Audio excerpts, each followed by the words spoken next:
Hi friends, நான் உங்கள் decode with ரசூல். அதாவது இன்றைக்கி நம்ம இந்த காணொலியில் என்ன பார்க்க போகிறோம் அப்படின்னாக்கா, வளைகுடா நாடுகளுக்கு ஈரான் மிக கடுமையான எச்சரிக்கையை கொடுத்துருக்காங்க. அடுத்து பார்த்தீங்கன்னா துருக்கியை நாங்கள் இன்னொரு ஈரானை தான் பார்க்குறோம் அப்படின்னு சொல்லிட்டு இஸ்ரேல் வந்து துருக்கியை வம்பெடுத்திருக்காங்க. அடுத்தபடியாக என்னென்னா, வெனிசுலாவில் ஏற்பட்ட நிலநடுக்கத்தில் இதுவரையிலுமே இன்னும் வந்து 50,000க்கு மேற்பட்டவளை காணவில்லை அப்படின்னு சொல்லிட்டு அவங்களுடைய அபிஷியல் ஊடகம் தெரிவிச்சிருக்காங்க. அது சம்மந்தமாகவும் மேலும் பல தகவல்களை ஷார்ட்டாக இதில் பார்ப்போம். வீடியோவை டிகோட் வித் ரசூல் அப்படிங்கிற வீடியோவை சேனலை சப்ஸ்கிரைப் பண்ணுங்கள், பெல் ஐக்கானை கிளிக் பண்ணுங்கள், லைக் பண்ணுங்கள், ஷேர் பண்ணுங்கள், கமெண்ட்ஸ் பண்ணுங்கள். அதாவது இப்போ டீட்டெயில்ஸாக பார்ப்போம். அதாவது அரபு நாடுகளுக்கு, அதாவது காசா போராளிகளுக்கு எதிரான ஒரு குழுவை வந்து அதாவது உருவாக்கியிருந்தாங்க இல்லையா. காசா போராளிகள் இந்த போராட்டம் பண்ணுறாங்க, இந்த இதை வந்து ஒடுக்கணும் அப்படின்னு சொல்லிட்டு காசா போராளிகளுக்கு எதிரான ஒரு குழுவை ஐக்கிய அரபு எமிரேட்ஸும் இஸ்ரேல் மற்றும் அமெரிக்கா எல்லாம் சேர்ந்து உருவாக்கியிருந்தாங்க.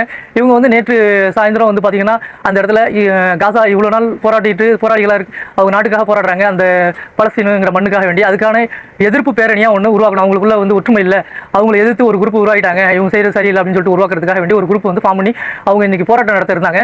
அதே மாதிரி அந்த காசா பகுதி மக்கள் வந்து போராளிகளுக்கு ஆதரவாக உள்ள மக்கள் எல்லாம் சேர்ந்து என்ன பண்ணாங்க, இன்றைக்கி வந்து அதாவது இஸ்மாயில் ஹனியா இருந்தார் இல்லையா, இறந்தார்ல, அவங்களுடைய தலைவர், அவருடைய ஒரு உறவினர், ஒரு குதுஸ் படையில் ஒரு தளபதியாக இருந்தவர் இறந்திருக்காரு இந்த இஸ்ரேலிய தாக்குதல்களால். அவங்களுடைய இறுதி ஊர்வலத்தை இன்றைக்கி நடத்தியிருக்காங்க. அந்த ஊர்வலம் அதே சமயம் ரெண்டு பேரும் ஒரே நேரத்தில் அவங்களும் ஆர்ப்பாட்டம் பண்ணுறது, இவங்க ஊர்வலம் நடத்துறது, இந்த இறுதி சடங்கு செய்கிறதுக்காக வேண்டி இந்த மக்களும் திரண்டு இருந்திருக்காங்க. இதில் பார்த்தீங்கன்னா பாதுகாப்பு, அதாவது போராளி குழுக்களாக இருக்கக்கூடிய ஹமாஸுக்கு ஆதரவான குழுக்களாக மக்கள் எல்லாரும் நிறைய பேர் திரண்டிருக்காங்க. இதில் வந்து ஆப்போசிட்டாக உள்ளவங்க வேண்டுமென்றே உருவாக்கப்பட்ட ஒரு குழுக்கள், இது வந்து இஸ்ரேல் மூலமா உருவாக்கப்பட்ட ஒரு குழுக்கள். அவங்களும் சேர்ந்து ஒரே நேரத்தில் இதை எல்லாமே செய்யும் போது ரெண்டு தரப்புக்கும் இடையில மிக கடுமையான துப்பாக்கி சண்டை ஏற்பட்டிருக்கு. அதில் ரெண்டு பேருக்கும் இடையில நடந்த சண்டையில் போராளி குழுக்கள் வந்து அவங்க அதாவது புதுசாக உருவாக்கப்பட்ட எதிர்ப்பு குழுக்களை மிக கடுமையான தாக்கியிருக்காங்க. தாக்குதல் பண்ணி அவங்களுடைய எதிர்ப்பு குழுக்களாக இருந்த தலைவர்களை, டஜன் கணக்கானவர்களை கொண்டிருக்காங்க. ஒரு சில உளவாளிகளையும் சிறைப்பிடிச்சிருக்காங்க. அது மட்டும் இல்லாமல் நிறைய பேர் கைது பண்ணியிருக்காங்க. அதுக்கடுத்து பார்த்தீங்கன்னா அதுக்கப்புறம் அந்த ஊர்வலமானது அமைதியாக நடந்துச்சு அப்படின்னு சொல்ல வராங்க. இது மாதிரி எதிர்ப்பு குழுக்களை அவங்க ஒரு நாட்டினுடைய உரிமைக்காக போராடுறாங்க. அதை வந்து தடுக்கும் விதத்தில் இந்த மாதிரியான சதி வேலை நடந்துகிட்டு தான் இருக்கு. அடுத்து பார்த்தீங்கன்னா ஏமன் ஹவுதிஸை வம்பிழுக்கும் விதமாக இஸ்ரேல் சொல்லியிருந்தாங்க இல்லையா. அது அவங்க வந்து சண்டை, அதாவது ஏமனை வந்து நாங்கள் தாக்க போகிறோம் அப்படின்னு சொல்லிட்டு நேற்று சொல்லியிருந்தாங்க. அது காரணம் என்னன்னு பார்த்தீங்கன்னா, நேற்று பார்த்தோம் ஐக்கிய அரபு எமிரேட்ஸினுடைய ஒரு கூட்டுப்படைகள் வந்து தாக்குதல் நடத்திருச்சு அப்படின்னு சொல்லிட்டு. இன்னைக்கு என்ன ஆயிடுச்சு அப்படின்னா, சவுதியினுடைய கூட்டுப்படைகள் எல்லாம் சேர்ந்து ஏமன் ஹவுதிஸ் மேலே இன்னைக்கு தாக்குதல் நடத்திருக்காங்க. பீரங்கி தாக்குதல்கள், அதையும் எதிர்த்து ஏமன் ஹவுதிஸ் மிக கடுமையான தாக்குதல்கள் அவங்க மேலேயும் தொடுத்து அவங்களுக்குள்ள மிக தாக்குதல்கள் மாறி மாறி நடந்ததுல ஒரு சில பேர் கொல்லப்பட்டு இருக்காங்க. இதுக்கு அடுத்தபடியாக இஸ்ரேல் ஒரு அறிவிப்பு கொடுத்துருக்காங்க, நாங்கள் வந்து தீர்க்கப்பட வேண்டிய கணக்கு ஹவுதிஸ் இருக்குது, அதனால் நாங்கள் தாக்குதல் நடத்துறதுக்கு தயாராக இருக்கோம் அப்படின்னு சொல்றதுக்கு ஏமன் ஹவுதிஸ் மிக கடுமையான எச்சரிக்கை கொடுத்துருக்காங்க. அது மட்டும் இல்லாமல் நீங்கள் சோமாலிலாண்டில் வந்து நடத்திய இந்த தேவையில்லாத பிரச்சனைகளை உருவாக்கப்பட்டு, அதாவது சோமாலியாங்கிறத பிரித்து சோமாலிலாண்ட் ஆரம்பித்து அங்கே வந்து ராணுவத்தில் அமைக்கிறது, இதெல்லாம் நீங்கள் செஞ்சீங்க அப்படின்னாக்கா நாங்கள் உடனடியாக உங்கள் மேலே தாக்குதல் நடத்துவோம். இது வந்து முற்றிலும் வேண்டாத வேலை, தேவையில்லாத ஒரு பிரச்சனை உருவாக்கிட்டு வரீங்க. இது மாதிரி ஒன்று நடந்துச்சு அப்படின்னாக்கா உடனடியாக உங்கள் மேலே நாங்கள் எந்த முன்னறிவிப்பும் இல்லாமல் தாக்குதலை தொடுத்துருவோம். அது மட்டும் இல்லாமல் எங்கள் மேலே எந்த தாக்குதல் நீங்கள் நடத்தினாலும் அதற்கான பதிலடி மிக கடுமையாக இருக்கும் அப்படின்னு சொல்லிட்டு மிக கடுமையாக எச்சரிக்கை கொடுத்துருக்காங்க. அது மட்டும் இல்லாமல் காசா, லெபனான், ஹவுதிஸ், அதாவது இவங்க லெபனான், ஹிஸ்புல்லா எல்லாத்துக்கும் நாங்கள் வந்து ஆதரவான நிலையில் இருக்கோம். அந்த போராளிகளுக்கு மேலே எந்த தாக்குதல் நடத்தலாம், அதையும் அவங்க கூட நாங்கள் தொடர்ந்து உங்களை எதிர்த்து நாங்கள் தாக்குதல் செய்வோம் அப்படின்னு சொல்லிட்டு ஒரு அறிவிப்பு கொடுத்துருக்காங்க ஏமன் அன்சாருல்லா அமைப்பு. அது அடுத்தபடியாக பார்த்தீங்கன்னா, ஈரான் வந்து வளைகுடா நாடுகளுக்கு மிக கடுமையான எச்சரிக்கை ஒன்று கொடுத்துருக்காங்க. அது என்னன்னு பார்த்தீங்கன்னா, இப்போ நேற்று போனாங்க இல்லையா, அதாவது நேற்று ஒரு 2 கப்பலை வந்து தாக்குனாங்க அப்படின்னு சொல்லிட்டு சொல்லியிருந்தாங்க இல்லையா. அதுக்கப்புறம் வந்து சர்வதேச கப்பல் ஆணையம் வந்து ஒரு அறிவிப்பு கொடுத்துருக்காங்க. அனைத்து கப்பல்களும் இனி வந்து ஈரான் சொல்லக்கூடிய வழிகாட்டக்கூடிய வழித்தடத்திலே பயணிங்க அப்படின்னு சொல்லிட்டு சர்வதேச கப்பல் ஆணையமும் அதை அனைத்து கப்பல்களுக்கும் மெசேஜாக அனுப்பியிருக்காங்க. அடுத்து பார்த்தீங்கன்னா, ஈரான் வந்து மிக கடுமையாக வளைகுடா நாடுகளுக்கு எச்சரிக்கை ஒன்று கொடுத்துருக்காங்க. அதாவது எங்களுடைய தற்காப்புக்கு ஏதேனும் ஆபத்து ஏற்பட்டுச்சு அப்படின்னாக்கா, அதுவும் வளைகுடா நாடுகளால் இந்த எதிர்வினையாற்றக்கூடிய செயல்களை மீண்டும் ஆரம்பிச்சிங்க அப்படின்னாக்கா நாங்கள் நடத்தக்கூடிய தாக்குதல்கள் மிகவும் கடினமாக இருக்கும். முன்பு இருந்ததை போல இல்லாமல் இந்த முறை வந்து தாக்குதல் மிக மோசமாக இருக்கும், எச்சரிக்கையாக இருந்துக்கோங்க அப்படின்னு சொல்லிட்டு எங்களுடைய பங்காளிகளாக இருந்தாலும் நாங்கள் விட மாட்டோம் அப்படின்னு சொல்லிட்டு மிக கடுமையான ஒரு எச்சரிக்கையை ஈரானினுடைய வெளியுறவுத்துறை செய்தியாளர் இன்னைக்கு பகிரங்கமாக சொல்லியிருக்காரு. இதுக்கான காரணம் என்ன அப்படின்னு பார்த்தோம் அப்படின்னாக்கா, நேற்று மார்கோ ரூபியோ போயிருந்தார் இல்லையா, ஜிசிசி உச்சி மாநாடுன்னு சொல்லி பஹ்ரைன், குவைத், கத்தார், அதாவது இந்த நாடுகள்லாம் சந்திச்சு பேச்சுவார்த்தை நடத்தியிருந்தாங்க. அதில் வந்து காசா சம்பந்தமாகவும் லெபனான் சம்பந்தமாகவும் பேசியிருந்தாங்க இல்லையா.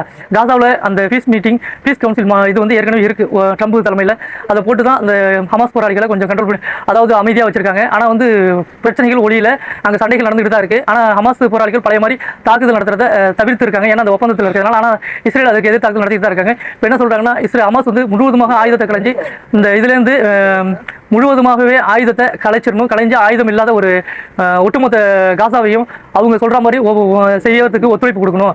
அதாவது அங்கே இருக்கிறவங்க இருக்கலாம், வெளியில் போகிறவங்களா இருந்தாலும் போயிடலாம். அந்த இதை வந்து ஒரு கட்டமைப்பு செய்வதற்கு ஒரு ஒத்துழைப்பு கொடுக்கணும். எங்களுடைய அந்த ஐக்கிய அரபு எமிரேட்ஸ் மூலியமாக அமைக்கப்பட்ட குழுக்களுக்கும் இஸ்ரேல் மூலியமாக அமைக்கப்பட்ட அந்த குழுக்களுக்கும் ஒத்துழைப்பு கொடுத்து அந்த அதாவது கல்ஃபு வளைகுடா நாடுகளும் இதில் இணைஞ்சு செய்கிறாங்க. நாங்களும் அதில் வந்து ஒரு பங்களிப்பாக இருக்கும். அதை வந்து நல்லபடியாக புனரமைப்பு பணிக்கு நாங்களும் அதுக்கு ஒத்துழைப்பு தரோம் அப்படின்னு சொல்லிட்டு இப்போ கல்ஃப் நாடுகளும் அதை வந்து வலியுறுத்துறாங்க. அப்போ வந்து ஹமாஸ் போராளிகள் இதை முற்றிலுமாக தவிர்க்கிறாங்க. ஒட்டுமொத்த இதையும் வந்து நீங்கள் பிடுங்குற மாதிரியான ஒரு செயல் இது வந்து எங்களுக்கான தனிநாடு கோரிக்கையை நாங்கள் எதுவுமே நிறைவேற்றாமல் எங்கள் ஆயுதங்களை கலைன்னு சொல்கிறது எந்த விதத்தில் நியாயம் அப்படின்னு சொல்லிட்டு அவங்க வந்து ஆயுதத்தை களைவதற்கு மறுப்பு தெரிவிச்சுட்டு அவங்க அமைதியாக அதாவது அதை அவங்களை எதிர்த்து நிற்கிறாங்க. அடுத்து பார்த்தீங்கன்னா அந்த மார்க்கோ ரூபியோ சொல்லும்போது அங்கே வந்து நாங்கள் புனரமைப்பு எல்லாமே செய்ய போகிறோம், நீங்கள் வந்து அங்கே இருக்கிறவங்க இருந்துக்கலாம், இல்லைனா வெளியில் போகிறவங்க போயிடலாம், திரும்ப உள்ள வரதுனாலும் வந்துக்கலாம், ஆனால் மொத்தத்தில் அவங்க கண்ட்ரோலில் தான் இருக்கும் அப்படின்னு அமெரிக்காவுடைய கண்ட்ரோல், அதாவது அது அமெரிக்காவுடைய ராணுவ தளமாக கூட மாற்றக்கூடிய வாய்ப்பு இருக்குது அப்படின்னு சொல்லிட்டு தான் ஹமாஸ் போராளிகள் விடாமல் போர் கொடுத்து நிற்கிறாங்க. அதே மாதிரி லெபனான் பிரச்சனையிலையும் அவங்க என்ன சொல்கிறாங்க அப்படின்னாக்கா ஹிஸ்புல்லா வந்து இனிமேல் வந்து ஆயுதத்தை வச்சிருக்கக்கூடாது. அதாவது கவர்மெண்ட் வந்து லெபனான் கவர்மெண்ட்டுக்கும் இஸ்ரேலுக்கும் பேச்சுவார்த்தை நடத்தி இஸ்ரேல் தான் வந்து இஸ்ரேலுக்கும் லெபனானுக்கு தான் பேச்சுவார்த்தை நடக்கும். ஹிஸ்புல்லா இதில் இடையில இருக்கக்கூடாது, ஹிஸ்புல்லாங்கிற ஒரு ஆயுத குழுக்கு அங்கே வேலையே கிடையாது அப்படின்னு சொல்லிட்டு சொல்கிறாங்க. அதை வந்து அந்த நாட்டு மக்களுமே ஏற்றுக்கல. அந்த மக்கள் ஹிஸ்புல்லாவை தான் ஆதரிக்கிறாங்க. அது மட்டும் இல்லாமல் ஹிஸ்புல்லா அதாவது முன்னாடி சொன்னாங்க முழுவதுமாக இஸ்ரேல் வெளியாயிடணும் அப்படின்னு சொல்லிட்டு, இப்போ என்ன சொல்றாங்க, அந்த லிட்டானியில் இவருக்கும் பக்கத்தில் அவங்க பிடிச்சிருந்த பகுதிகளை அவங்க வெளியேற மாட்டாங்க. ஹிஸ்புல்லா என்னைக்கு ஆயுதத்தை கலைஞ்சு தாக்குதல்லாம் நிறுத்துறாங்களோ அன்னைக்கு தான் வந்து ஹிஸ்புல்லா அமைதியாக ஆனால் மட்டும்தான் இஸ்ரேல் வந்து அந்த பகுதிகளிலிருந்து முழுவதுமாக வெளியேறுவாங்க. அதாவது சவுத் லெபனான் பகுதிகளில் முன்னாடி வெளியாகும்னு சொன்னாங்க. இப்போ வந்து இஸ்ரேல் வந்து ராணுவம் வந்து அங்கேயே தான் நிலைச்சிருக்கும் அப்படின்னு சொல்லிட்டாங்க. ஆகமத்தில் காசாலையும் ஒரு 60% பகுதியை அவங்க ஆக்கிரமிச்சிட்டாங்க. அதே மாதிரி லெபனான்லேயும் ஒரு பாதி பகுதிகள் அந்த லிட்டானி ரிவர் வரலாம் உள்ள பகுதியை இப்போ ஆக்கிரமிச்சிட்டாங்க. ஆக மொத்தத்தில் அவங்க ஒப்பந்தங்கிற பேரில் முழுவதுமாக ஆக்கிரமிப்பு செஞ்சுட்டாங்க. இப்போ பார்த்தீங்கன்னா லெபனானில் சிவில் வார் வரதுக்கான வாய்ப்புகள் அதிகம் இருக்குது அப்படின்னு சொல்கிறாங்க. அந்த மக்கள் ஹிஸ்புல்லாவுக்கு ஆதரவாக இப்போ அந்த அரசாங்கத்தை எதிர்த்து இப்போ வீதிகளில் போர்க்கொடி ஏந்தி, அதாவது அவங்களுடைய கொடிகளை ஏந்தி ஊர்வலமோ அந்த பிரச்சனைகளை உள்நாட்டு பிரச்சனைகள் மாதிரி ஆரம்பிச்சிட்டாங்க. இதுக்கு எல்லாம் காரணம் இஸ்ரேல். இதுக்கு வந்து உடனடியாக இருக்கக்கூடிய நாடுகள் அந்த நேற்று போனார் இல்லையா மார்க்கோ ரூபியோ, அவருடைய பேச்சுவார்த்தையை கேட்டு இன்னைக்கு அந்த கல்ஃப் நாடுகளும் அவர்களுக்கு சலாம் போட்டுக்கிட்டு அவங்க சொல்கிறத கேட்டுட்டு நிற்கிறாங்க. இப்போ ஈரானுக்கு எதிராகவும் ஒரு தீர்மானம் பண்ணியிருக்காங்க. அது மட்டும் இல்லாமல் முன்னாடி இந்த ஒப்பந்தத்தில் ஈரானுடைய பாலிஸ்டிக் மிசைலோ அல்லது அவங்களுடைய இந்த நாசி குறிப்பு கொடுக்கக்கூடிய ஃபண்டு பற்றியோ எதை பற்றியும் பேசல. இப்போ திரும்ப என்ன பண்ணுறாங்க, ஏற்கனவே ஈரான் மறுத்துட்டாங்க, இதில் வந்து எந்த ஒப்பந்தத்திலையும் இதெல்லாம் நாங்கள் இணைக்கல அப்படின்னு சொல்லிட்டு. இப்போ இன்னொன்று என்னன்னா இந்த சோயாபீன்ஸ் கோதுமை இதில் தான் நாங்கள் ஃபண்டு தருவோம் அப்படின்னு சொல்லியிருந்தாங்க. அதையும் வந்து ஈரான் மறுத்துருந்தாங்க. இந்த மாதிரி நாங்கள் வாங்குறதுக்கு உங்கள்கிட்ட ஒப்பந்தம் போடல, எங்களுக்கு காசு டாலராக கொடுக்குறதா கொடுங்க, இல்லைன்னா வேணாம் அப்படின்னாங்க. இப்போ அதுலேயும் முரண்பாடு பிடிக்கிறாங்க. எல்லா வகையிலுமே வந்து முரண்பட்ட பேச்சாவே பேசுகிறாங்க. ஆக மொத்தத்தில் இது வந்து ஒரு இடியாப்ப சிக்கலான ஒரு ஒப்பந்தத்தில் இருக்குது. இந்த முழுமை பெறாதுங்கிறது எல்லாத்துக்கும் தெரியும். ஆனால் அமைதியாக இருக்கிறாங்க ஈரான் அப்படின்னாங்க. அவங்களுடைய ஒரு டார்கெட் என்னன்னா, இந்த ஐதுல் அலி கம்பெனியுடைய இறுதிச் சடங்கு ஜூலை 4 to 9 வரலாம் அவங்க டார்கெட் வச்சிருக்காங்க. அதுக்குள்ள அதை நல்லதாக முடிச்சிட்டாங்கன்னா அவங்க திரும்ப போர்ச்சுகலுக்கு கிளம்பிடுவாங்க, மாறிடுவாங்க அப்படின்னு சொல்லிட்டு சொல்லப்படுது. அது வரல என்ன இருந்தாலும் அவங்க பொறுமையாக தான் இருப்பாங்க அப்படின்றாங்க. அது மட்டும் இல்லாமல் ஸ்ட்ரைட் ஆஃப் ஹார்மஸில் நேற்று அமெரிக்கா சொல்லியிருந்தாங்க ஒரு 3 ட்ரோன் எங்களை தாக்குறதுக்கு வந்துச்சு, அதில் வந்து 2 இன்டர்செப்ட் பண்ணிட்டோம், ஒன்று வந்து லேசான எங்களுடைய ராணுவ பகுதிகளில் தாக்குதல் நடத்திருக்கு அப்படின்னு சொல்லிட்டு. இது வந்து முழுக்க ஈரான் ஒப்பந்தத்தை மீறி செயல்பட்டிருக்காங்க. இதுக்காக வேண்டி நாங்கள் தாக்குதல் கொடுப்போம் அப்படின்றாங்க. அதே மாதிரி சிற்கு தீவை வந்து இன்னைக்கு ஒரு தாக்குதல் பண்ணியிருக்காங்க அமெரிக்கா. அதுக்கும் ஈரான் மிக கடுமையான எச்சரிக்கை கொடுத்திருக்காங்க. அதாவது இதற்கான விளைவுகள் கடுமையாக இருக்கும், உங்களுக்கான பதிலடி மிக விரைவில் கொடுக்கப்படும் அப்படின்னு சொல்லி. அது மட்டும் இல்லாமல் இந்த தாக்குதலுக்கும் எங்களுக்கு சம்பந்தம் இல்லை, இது நாங்கள் செய்யலை, ஆனால் வந்து இது வந்து இஸ்ரேலுடைய ஒரு போஸ்ட்பேக் தாக்குதலாக கூட இருக்கலாம் அப்படின்னு சொல்லிட்டு அரசியல் ஆய்வாளர்கள் சொல்றாங்க. ஏன்னா ஏற்கனவே இந்த ஒப்பந்தத்தை குழப்பத்துக்கு நிறைய வேலைகள் பார்த்தாங்க, முடியல. அப்படிங்கிறப்ப இதையும் ஒரு காரணமாக வச்சு ராணுவ ட்ரோன் தாக்குதல்களை அவங்க செஞ்ச மாதிரி இவங்க செஞ்சு அதை வந்து இஸ்ரேலுக்கும் அதாவது அமெரிக்காவுக்கும் ஈரானுக்கும் மீண்டும் வந்து சண்டையை மூட்டி விடுற விதத்தில் இவங்க வேலை பார்த்துக்கலாம் அப்படின்னு சொல்லிட்டு சொல்றாங்க அரசியல் ஆய்வாளர்கள். அடுத்து பார்த்தீங்க அப்படின்னாக்கா இது வந்து அப்படி இருக்கு, அவங்களும் வந்து அதை ஒத்துக்கல. அதாவது அவங்க செஞ்சுட்டாங்கன்னா நாங்கள் தான் தாக்குதல் பண்ணோம் அப்படின்னு சொல்லிட்டு ஒத்துக்க போறாங்க, ஆனால் அவங்க செய்யல அப்படிங்கிறாங்க. அடுத்து பார்த்தீங்கன்னா இஸ்ரேலுக்கு வந்து சும்மா இருக்க முடியாது இல்லையா. அடுத்து துருக்கியையும் ஒம்புழுத்திருக்காங்க. துருக்கி இப்போ என்ன சொல்லியிருக்காங்க அப்படின்னாக்கா, ஏற்கனவே நம்மளுக்கு தெரியும் ஒட்டமான் பேரரசு அப்படின்னு சொல்லிட்டு மிகப்பெரிய உஸ்மானிய கிலாஃபத்தை மிக வலிமையாக நடந்து கொண்ட ஆட்சி நடத்திய ஒரு நாடு அது துருக்கி. அப்படி இருக்கும்போது ஒட்டமான் பேரரசு ஒரு காலத்தில் நல்ல வலிமையாக இருந்துச்சு. அதுக்கப்புறம் பார்த்தீங்கன்னா வீழ்ச்சி அடையக்கூடிய இதுவும் வந்துச்சு. வீழ்ச்சி அடையும் போது அந்த வீழ்ச்சி நேரத்தில் ஆர்மேனியாவினுடைய பகுதிகளில் ஒரு சில இனப்படுகொலைகள் நடந்திருக்கு. அதை வந்து முழுக்க செஞ்சது யாரு அப்படின்னு இப்போ துருக்கி அப்படின்னு சொல்லிட்டு யாரு எந்த ஒரு ஆதாரமும் அடிப்படையே இல்லாமல் இஸ்ரேல் வந்து இப்போ சொல்றாங்க. அதனால நாங்கள் வந்து துருக்கி தான் இந்த இனப்படுகொலைக்கு முழுக்க காரணம், துருக்கியர்கள் தான் செஞ்சாங்க. அதனால நாங்கள் வந்து எங்கள் பார்லிமெண்ட்டில் நாங்கள் அவங்களுக்காக வேண்டி நெசட் வந்து தீர்மானமாக போட்டு அதை வந்து அவங்க இனப்படுகொலையாளர்கள் துருக்கி அப்படின்னு சொல்லிட்டு நாங்கள் தீர்மானம் நிறைவேற்ற போகிறோம் அப்படின்னு சொல்லிட்டு இஸ்ரேலினுடைய ஃபாரின் மினிஸ்டர் இன்னைக்கு தெரிவிச்சிருக்காரு. ஆக மொத்தத்தில் இவங்க இனப்படுகொலையே செய்யாத மாதிரியும் இவங்க லெபனான், காசா, வெஸ்ட் பேங்க், அப்புறம் ஈரான் ஆகிய அனைத்து பகுதிகளிலுமே சிரியா அப்படி சொல்லிக்கிட்டே போகலாம். காசா இஸ்ரேல் செஞ்ச இனப்படுகொலை இன்னைக்கும் 1 லட்சத்துக்கு மேலே இருக்குது. அதை வந்து எண்ணிக்கிட்டே போகலாம். அந்த மாதிரி இனப்படுகொலை செய்த ஒரு நாடு ஒரு எந்தவித ஆதாரமும் அடிப்படையும் இல்லாமல் ஒரு துருக்கியை போய் இப்போ வம்பு எடுத்து வச்சிருக்காங்க. ஏற்கனவே டொனால்ட் ட்ரம்பே சொல்லியிருக்காரு, இந்த ஈரான் இஸ்ரேல் போரில் வந்து துருக்கி இணைய இருந்துச்சு, அப்போ வந்து நான் என்னுடைய நண்பருங்கிறதுனால நான் சொல்லிக்கிட்டது இருக்குனாங்க, எர்டோகன் வந்து சைலண்டாக இருந்துட்டார் அப்படின்னு சொல்லிட்டு G7 மாநாடு உச்சி மாநாட்டை முடிச்சுட்டு வெள்ளை மாளிகையில் செய்தியாளர் சந்திப்பில் இந்த இப்போ இஸ்ரேலுக்கும் அவங்களுக்கும் ஒரு மோதல் ஏற்படும் போது இப்போ ஓப்பனாகவே ட்ரம்ப் வந்து சொல்லியிருந்தாரு.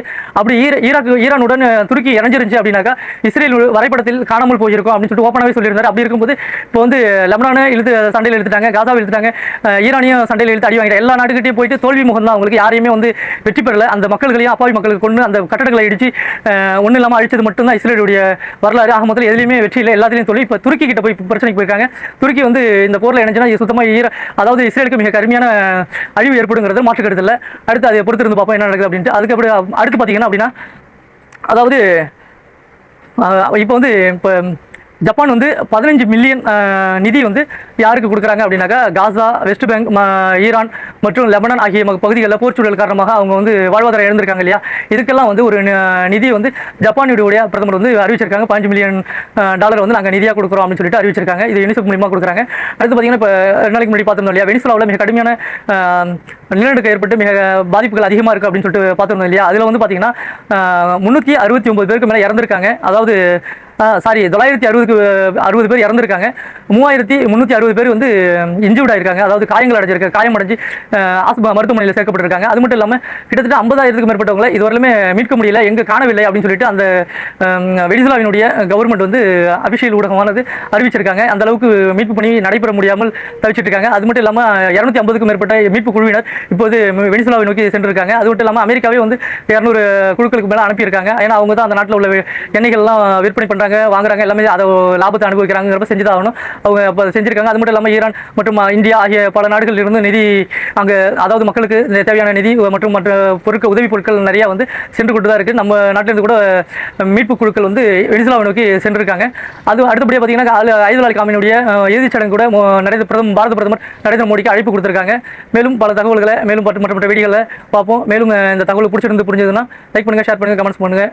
நன்றி, வணக்கம்.